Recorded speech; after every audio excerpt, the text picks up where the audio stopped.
Saludo, estimados hermanos. Una bendición el continuar compartiendo con ustedes en esta serie de estudio. Nunca está solo, el Espíritu Santo está en nuestras vidas y queremos invitarle hoy a que podamos juntos compartir Andemos en el Espíritu, basado en Gálatas capítulo 5, versículos del 15 al 25. Así que desde ya le invitamos a buscar en estas porciones de la palabra de Dios, pero antes queremos invitarle para que juntos podamos orar. Padre, en esta hora te queremos dar gracias, Señor, por tu palabra. Te queremos agradecer por la bendición que tú nos concedes, nos regalas, Señor, a través de ella. Permite, oh Dios, que a través de esta serie también nuestras vidas puedan notar y puedan disfrutar de la llenura de tu Espíritu Santo y podamos vivir vidas verdaderamente cercanas a ti, Señor. En el nombre de ti oramos. Amén. Así que le invitamos en Gálatas capítulo 5, versículo 16.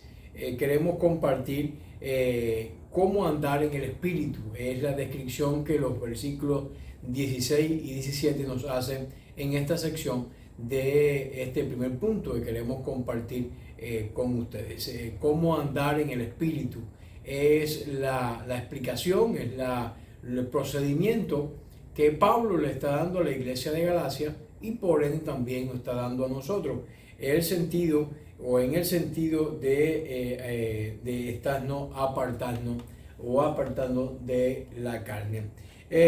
Así que dice la Biblia, así que les digo, vivan en el Espíritu y no seguirán los deseos de la naturaleza pecaminosa o los deseos de la carne, dicen otras versiones. ¿Cómo es andar en el Espíritu? Bueno, aquí hay una premisa fundamental. Tiene que haber una determinación, tiene que haber una solicitud al propio Espíritu, tiene que haber un deseo, una voluntad de parte del creyente de apartarse de la carne. Y esta es la recomendación que inicia o principia esta sección de la palabra del Señor. En otra forma de decirlo es que nuestra conducta sea gobernada por el Espíritu. Esto es que es un don de Dios impartido. Dios nos impartió de su Espíritu. Como ya nos había dicho Pablo en Gálatas capítulo 3, versículo 2, esto solo quiero saber de vosotros. ¿Recibiste el Espíritu por las obras de la ley o por el oír con fe? Es decir, hay una distinción en esta expresión que Pablo había estado diciendo a la iglesia de Galacia, cómo ellos habían recibido el Espíritu. Evidentemente había sido algo sobrenatural, había sido una evidencia de la gracia y de la manifestación de Dios. Entonces, ¿cómo vivir entonces bajo los principios que antes ellos vivían cuando hay un Espíritu que ha venido a su vida y que se le ha manifestado? Si seguimos los impulsos de la carne, nuestra naturaleza pues pecaminosa, es decir, este es el vínculo o el asiento con el pecado, como dice el versículo 13 del propio capítulo 5 que estamos meditando, porque vosotros, hermanos, a libertad fuisteis llamados, solamente que no uséis la libertad como ocasión para la carne, sino servíos por amor los unos a los otros. Servíos por amor los unos a los otros. En otras palabras, la Escritura nos manda a someternos y a someternos precisamente a ese mismo Espíritu al cual hemos creído, ese mismo Espíritu que ha llegado a nuestra vida. Hay un poeta que describe de la siguiente manera: hace falta que salgan las tiernas hojas de roble al comenzar la primavera para deshacer los restos del follaje marchito que quedó del último otoño. ¿Sabe? Que a pesar de que pase el invierno, todavía quedan algunas ramas ahí, ya no de color marrón, ese color tan pintoresco que tiene característico del otoño en latitudes más frías. Pero cuando llega ya el verdor de la primavera, entonces ya se eclipsa, se colapsa, se limpia Y eso es lo que hizo el Espíritu en la vida nuestra. Llegó a nuestros corazones y hizo que todo irradiara de su luz, irradiara de su amor, irradiara de esa gracia maravillosa. Solo lo vivo entonces puede expulsar a los muertos. Y el Espíritu de Dios, el Espíritu de Cristo, es un Espíritu vivo que está en medio nuestro. Solo lo bueno puede echar fuera lo malo. Solo lo bueno puede echar fuera lo malo. Y esto es algo interesante, ¿no? Hay un conflicto evidente que este versículo nos está indicando entre el espíritu y la carne. Evidentemente hay un conflicto. Y la sugerencia es que nos apartemos de la carne. ¿Y por qué? Porque hay un conflicto entre la carne y el espíritu. Así que también hay un conflicto entre la nueva naturaleza que los de Galacia estaban adquiriendo y que también tú y yo hemos recibido por la gracia del Señor. Y también esa antigua naturaleza pecaminosa que intenta resucitar o renacer en nuestra vida. Y esa lucha siempre va a estar marcando la vida del creyente en todos los contextos y en todos los sitios o lugares en los cuales el creyente se vaya a dirigir. Y es precisamente este el sentido que nos está dando el versículo 16, que tomemos como punto de partida, como definición primaria, el apartarnos de la carne. El versículo 17 dice de la siguiente manera: porque éste desea lo contrario al espíritu, y el espíritu desea lo contrario a ella. Los dos se oponen entre sí, de modo que ustedes no pueden hacer lo que quieren. De modo que ustedes no pueden hacer lo que quieren. La segunda premisa importante para poder andar en el espíritu es reconocer nuestra lucha con la carne.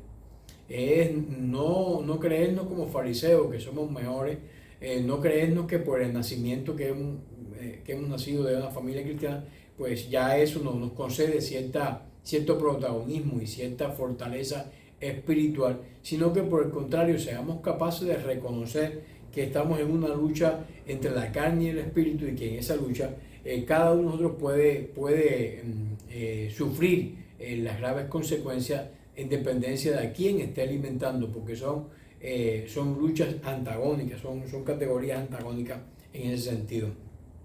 Mientras uno se deja guiar por el espíritu, seguramente, con toda seguridad, no va a satisfacer los deseos de la carne.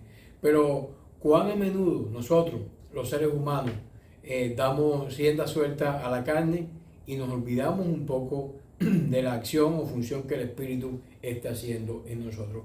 Ese es un fiero conflicto que todos tenemos, esa lucha entre nosotros. Es decir, que la lucha ya parece bien marcada, solo queremos reafirmarla por medio de esta diapositiva. Hay dos adversarios. Uno el espíritu, el otro la carne. Cuando hablamos del espíritu, estamos hablando de la nueva naturaleza donde ese espíritu habita.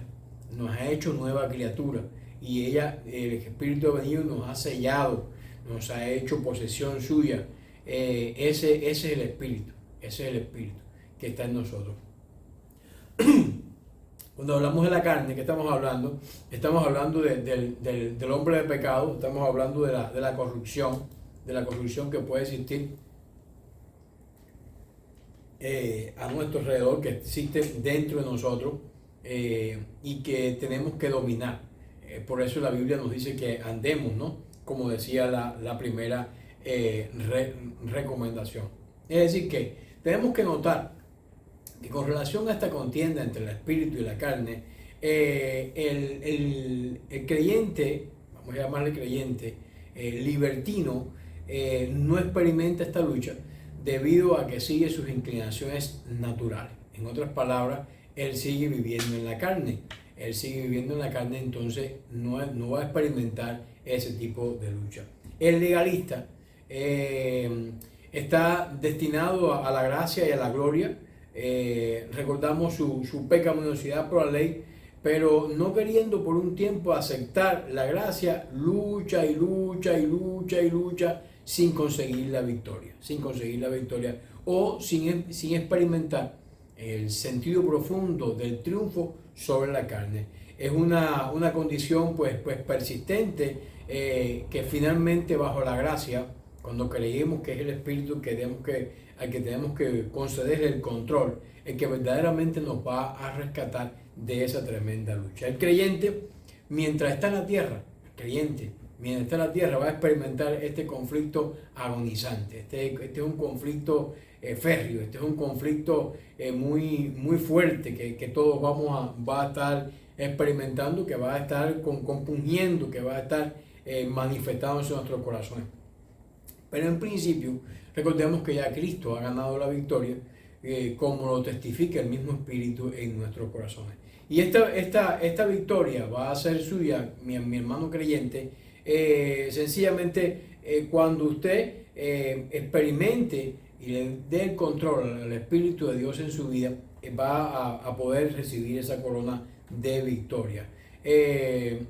Recordemos que el pasaje nos dice también que pone su deseo en contra, o se oponen el uno al otro, es decir, el espíritu y la carne. Es decir, que la lucha es evidentemente muy intensa. Esto muestra que la vida cristiana significa mucho más que el simple hecho de pasar adelante para registrarse o levantar la mano en una congregación, en una reunión de avivamiento, en un programa de evangelismo, en un llamado que se haga en la congregación. Tiene que ver más con esa apelación al corazón, con ese caminar día a día con el Señor, con ese cambio de la circunstancia, y que usted se mantenga firme. Eso es lo que prueba verdaderamente que usted anda bajo el Espíritu. Y es algo pues evidentemente maravilloso que un pecador vulnerable pueda estar protegido por la gracia soberana del Rey. Evidentemente, cuando hablamos de este concepto, esta lucha, esta lucha entre estos dos categorías, espíritu y carne, requiere tiempo, lucha, esfuerzo, intensidad, empeño. El mismo es más fuerte que el enemigo, tal como Pablo lo afirma, de manera que estas mismas cosas que quisiera estar haciendo o que lo estáis haciendo, qué batalla entre el querer. Pablo escribe como hombre que convertido, es decir, miserable de mí, dice Pablo, ahí en Romanos capítulo 7. Pablo describe esta terrible lucha que el apóstol está experimentando. Y si Pablo está experimentando una lucha de esta categoría, un hombre que vio al Señor, un hombre que dio toda su vida por las misiones y demás, un hombre que nos enseñó a través de las diferentes epístolas que escribió a las congregaciones que fundaba, experimentó esta lucha, ¿qué podemos esperar nosotros? Evidentemente también la vamos a tener, pero si él salió victorioso, de igual manera también saldremos nosotros. Pero él aprendió a reconocer miserable de él. Está Pablo pues narrando su experiencia presente, y se describe como esa batalla.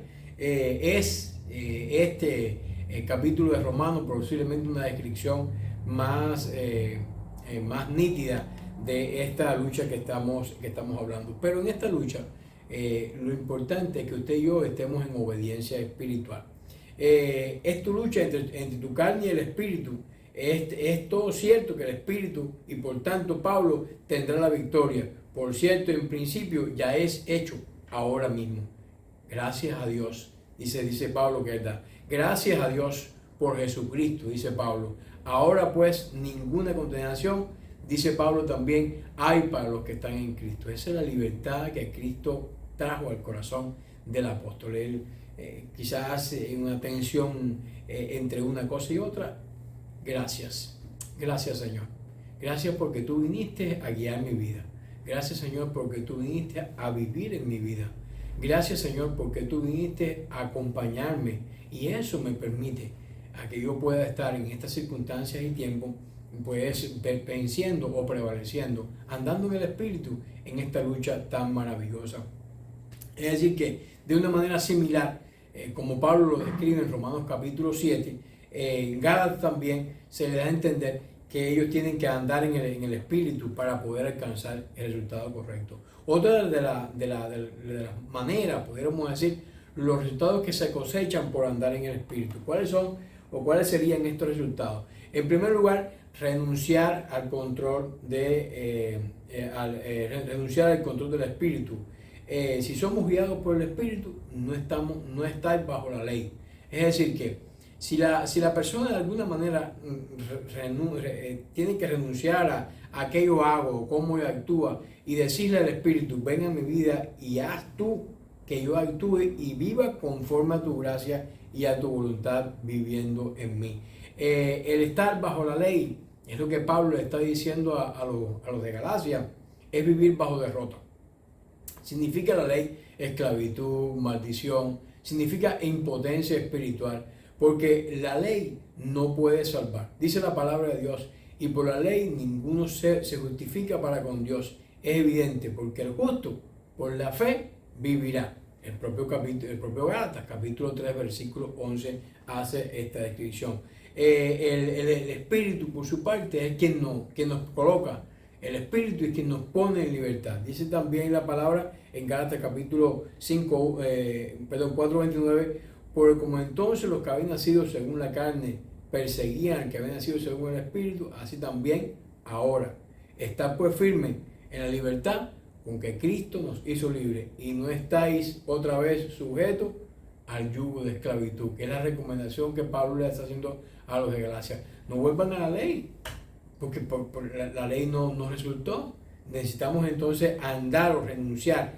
Renunciar al control del espíritu es una gran necedad, un resultado que va a ser muy, muy catastrófico para la vida nuestra. Ser guiado por el espíritu es entonces lo que pudiéramos llamar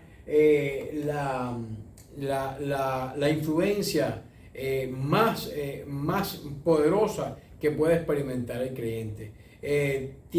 No es como el Antiguo Testamento, que tenía un carácter esporádico, venía para resolver ciertos momentos de la vida de los siervos de Dios y luego regresaba. Ahora ha venido para morar, y morar de manera continua, de manera consistente, sin que falte un minuto, sin que falte un instante la presencia de Dios. El Espíritu es algo permanente, es algo constante.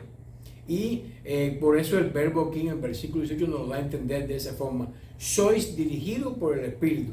Es decir, ahora cuando desobedecemos al Espíritu. Otra manera de decirlo es: la libertad cristiana no se tomará como libertad para complacer a la parte inferior de nuestra naturaleza. No se tomará como libertad, o no llevará al libertinaje y vivir de una manera como usted esté entendiendo. Por eso Pablo nos da un catálogo. Solo vamos a mencionar algunos de estas partes de las cosas malas. Cuando usted renuncia al control del espíritu, ¿qué es lo que va a estar primando, o qué es lo que va a estar reinando en su vida? Si lo miramos, vamos a ver alguna de estas características. Dice algunas de estas manifestaciones. Manifiestas son las obras de la carne, que son adulterio, fornicación, inmundicia, lascivia, idolatría, hechicería, enemistades, pleitos, celos, ira, contienda, disensiones, herejías, envidias, homicidios, borrachera, orgía y cosas semejantes a esta. ¿Cuál es la que encabeza el listado? Adulterio y fornicación. Cuando hablamos de fornicación, se ha dicho, y es verdad, que la única virtud totalmente nueva que aportó el cristianismo al mundo fue la castidad. Fue la castidad, el vivir castamente. Porque el cristianismo llegó a un mundo de inmoralidad sexual. No solamente se permitía esta inmoralidad, sino que se consideraba como algo esencial y normal, como algo parte de la vida de los creyentes. Este es el primer resultado que va a alcanzar una persona que se deje controlar por la carne y aborte la idea de ser controlado por el Espíritu Santo. Otra de las maneras en las cuales va a estar mirando es lo que conocemos como impureza. La palabra que usa Pablo aquí es acatarsia, y es interesante. Puede decir que es como la impureza es como el pus que tiene una herida que usted se infesta, y comienza a supurar. Eso es lo que se conoce como impureza. Tiene una forma pues positiva. En el adjetivo catálogo, que quiere decir puro, se usa corrientemente en los contratos de casa para describir una casa que se deja limpia y en buenas condiciones, lista para ser comprada y vendida por otra persona. Pero tiene un uso muy sugestivo esta expresión, y yo creo que este es el que debemos pues tener presente. Es una referencia a la pureza ceremonial que le permitía a una persona participar en el culto. Una de las cosas que se interrumpe cuando uno está en la carne es precisamente ese proceso de comunión con el Espíritu de Dios. Ese proceso sufre y comienza a enfriarse, y es precisamente porque la impureza viene a formar parte del corazón de esa persona. La impureza es lo que hace que una persona no esté en condiciones de acercarse a Dios. Recordemos que habían 7 ceremonias de limpieza que se practicaban en el Antiguo Testamento para las personas que servían en el tabernáculo. Recordemos que el lavacro también era una parte importante, y cada cosa tenía que ser lavada, y estaban en pleno desierto donde el agua era algo que escaseaba, no era algo que estaba como abundante, pero tenían ellos que tener en cuenta, pudiéramos decir, ese sentido de estar libre de toda contaminación. Entonces, las obras de la carne logran precisamente contaminar la vida de la persona y logran separarla de Dios. Otra de las características que se manifiesta de manera carnal o resultados de andar en la carne es el desenfreno. Y esta es la palabra aserguir, que se traduce corrientemente como lujuria, y se ha definido como una disposición para cualquier placer. Es decir, a lo que esté, para lo que ocurra, yo me apunto, apúntame. Hay una canción que dice, no la recuerdo bien, pero si, ¿dónde están las chicas? ¿Dónde están las fiestas? Allá voy. Bueno, ese es el desenfreno. Es decir, donde haya fiesta, pues ahí voy a estar yo. Ahí voy a estar yo. Y no fiesta en todos los sentidos, pudiéramos decir. La persona que lo practican desenfreno, es decir, no tienen freno, no tienen límite, pudiéramos decir, entran en todo. Y lo hace muchas veces por encapricho, por insolencia. Josefo aplica esta cualidad a Jezabel cuando construyó un templo dedicado a Baal en Jerusalén. Es decir, la idea desenfrenada de un lugar que estaba dedicado a la adoración a Jehová, pues esta mujer Jezabel intentando socavar sin freno, sin respeto, haciendo lo que ella en tierra. Es decir, la idea que encierra es que una persona que está tan avanzada en el deseo que ha dejado de importar lo que los demás puedan decir o pensar acerca de él. Y otra de las características que conocemos como idolatría, y esto quiere decir el culto a los dioses que han hecho hechos de manos. Recordemos que uno de los mandamientos: no tendrás dioses ajenos delante de mí. La idolatría ocupaba un lugar importante en la nación antigua, y está llamando el Señor que cuando una persona pues deja de ser sorprendido por esa fresca presencia del Espíritu Santo, eso que nos concede la bendición de caminar y estar con Él, entonces se lleva a la idolatría y a creer en cosas a veces, pudiéramos decir, muy cursi en la vida. Es el pecado que que las cosas materiales también han desplazado y han tomado el lugar de Dios. También podemos llamarlo idolatría. Hay más expresiones en esta expresión y usa la expresión brujería. Aquí la palabra quiere decir literalmente el uso de drogas.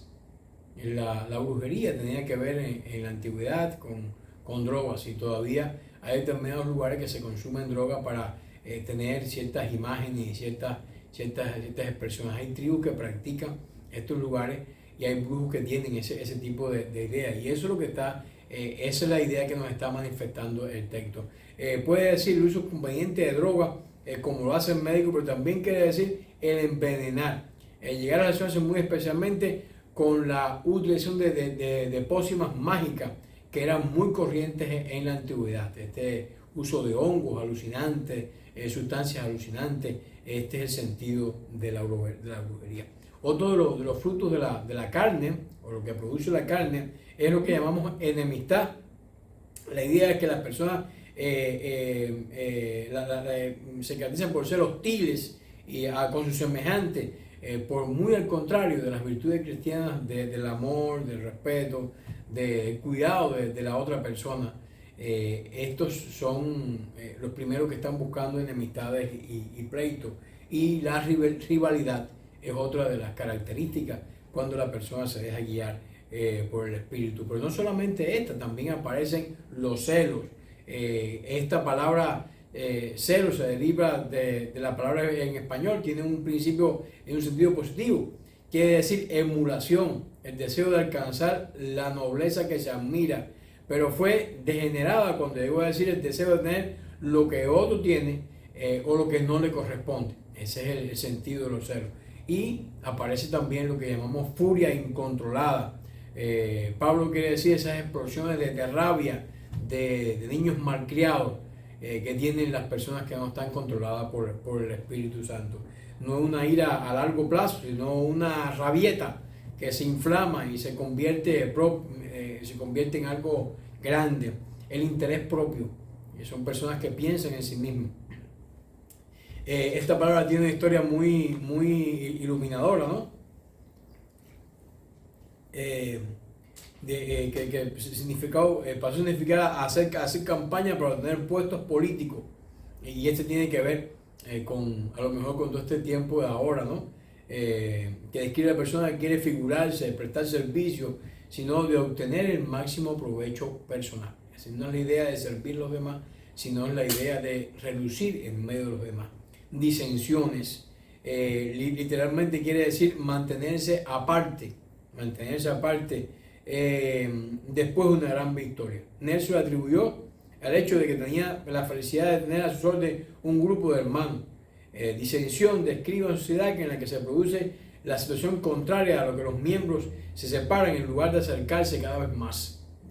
Disentimos, es decir, cada vez estamos más distantes, cada vez estamos más separados. Quien tal hace, pues tiene el sentido, pudiéramos decir, en su tercer lugar, de exponerse a perder el reino. Miren lo que nos dice el texto en su parte final. Ya hemos leído algunas de estas cosas y algunas, por ejemplo, envidia, homicidio, borrachera, orgía, no la hemos ni siquiera mencionado. En el tema de la borrachera, parece que no era tan común en el mundo griego. Ellos usaban una mezcla de 2 partes de vino por 3 partes de agua, y eso es lo que ellos consumían, es decir, lo diluían.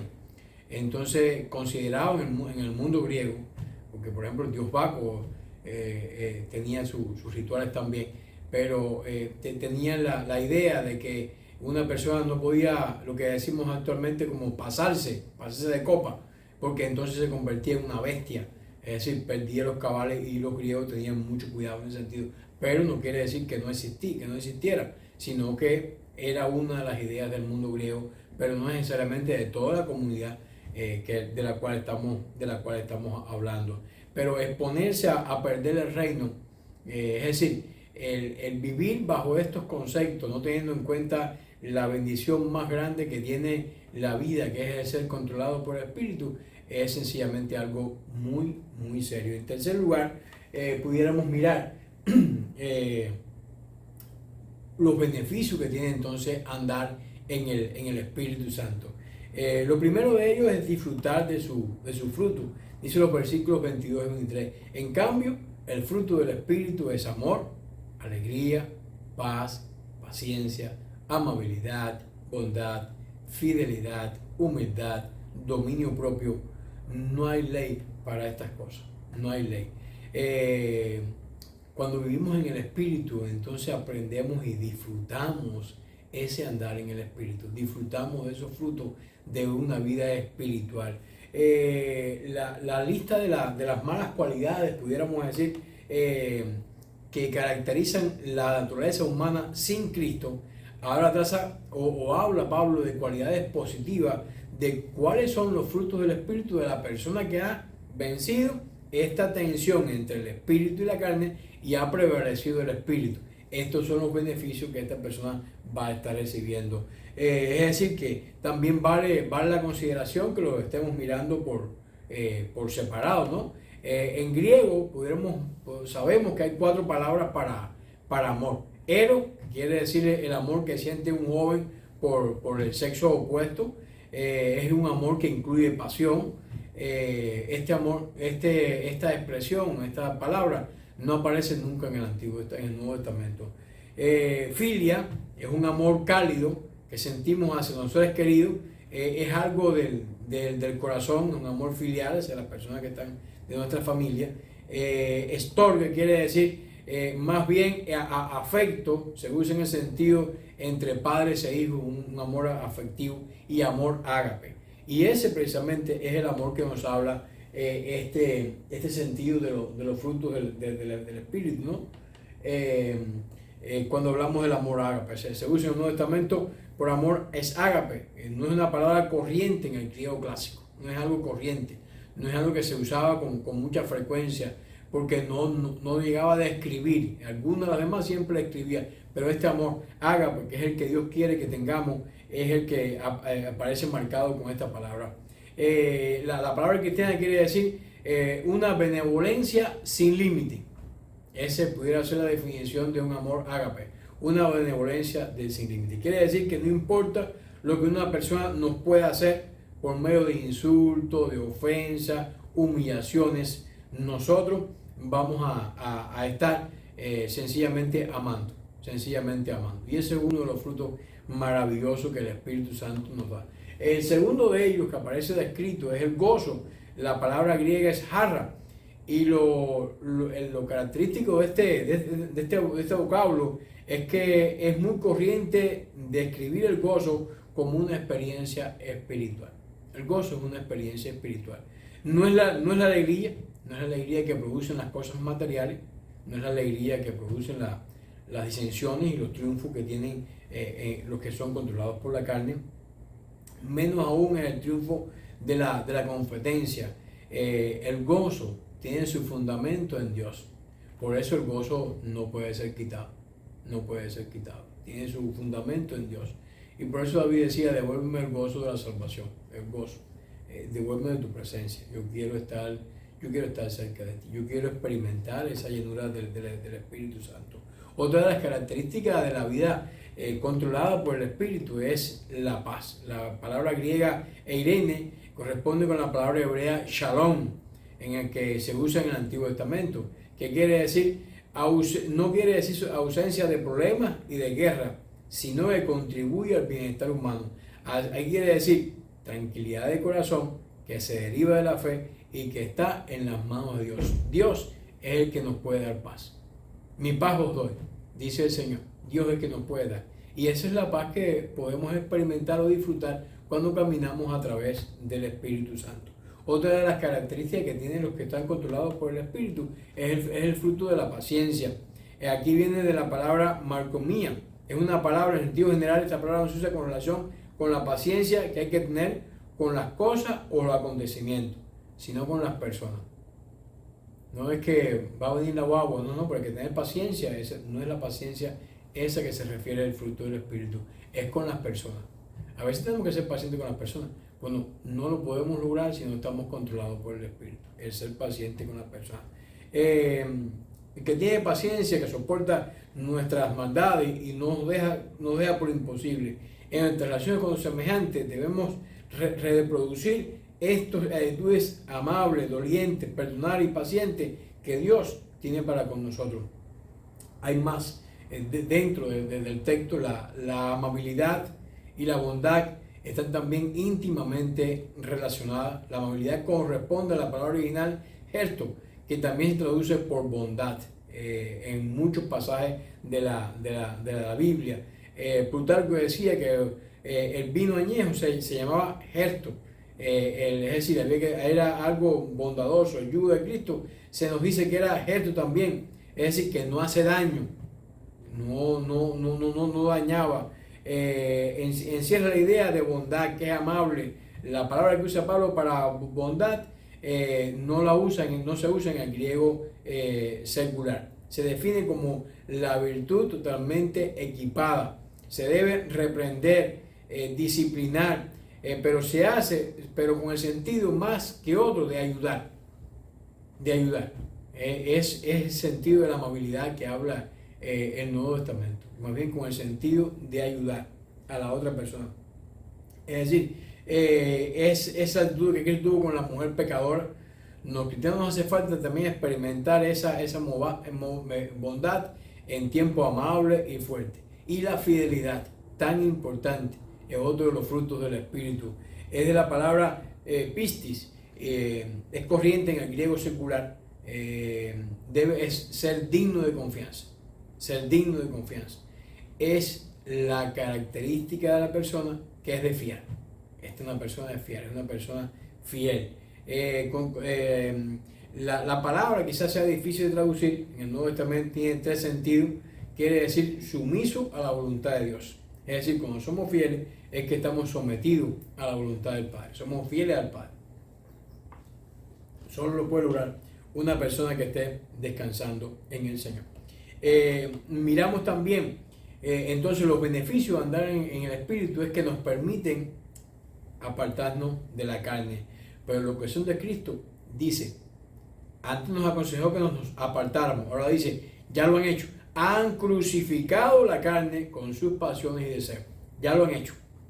Entonces ese es el beneficio que están experimentando.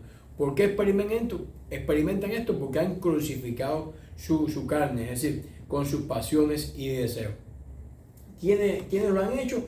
Aquellos que son dirigidos por el Espíritu, respiran ese aire vigorizante de la libertad moral y espiritual, no estando ya más bajo la esclavitud de la ley, obedecen los preceptos de Dios con gozo en su corazón, ese gozo que solo Dios puede poner. Cristo había sido presentado claramente entre ellos como aquel que había sido crucificado. ¿Por qué? Por sus pecados. Entonces, este es el sentido de apartarse de la carne. Ellos habían visto asombroso su amor, cómo él había aprendido a reconocer la naturaleza horrible de sus pecados, los cuales lo que hicieron necesariamente la muerte. Ellos mismos habían aceptado a este Salvador crucificado en sus propias vidas y habían puesto su confianza en él. Por la unión que había quedado rota definitivamente con la carne, habían crucificado la carne con sus viejas maldades y su vieja naturaleza.